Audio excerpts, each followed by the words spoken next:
Welcome to the Salmon Runs YouTube. Enjoy the video.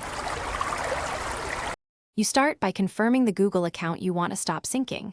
Make sure it's the one currently connected. Next, open the Google Drive client. On Windows, look in the taskbar, on Mac in the menu bar. Once visible, click the Drive icon to reveal the quick menu. Pause syncing now so files stop transferring. This prevents new changes while you change settings, and it ensures you won't lose any in-progress uploads or downloads during the next steps. Open Preferences or Settings in the Drive client to control what syncs. You'll see sections for My Computer and Google Drive, then uncheck any specific folders you want to stop syncing, which removes local sync without disconnecting the whole account.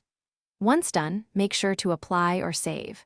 If your goal is to stop everything, choose Disconnect Account.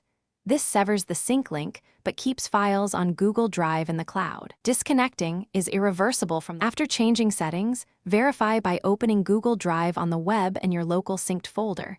Make sure changed files aren't updating. Once done, restart the Drive client. If status still shows syncing, reboot your computer to clear lingering processes. If you still see sync activity or error messages, clear the Drive client cache or reinstall Drive for desktop. This resolves corrupted state. One key tip: if you disconnect, keep a backup of any unsynced local files before reconnecting to avoid accidental overwrites. Thanks for watching. Consider subscribing if we helped you.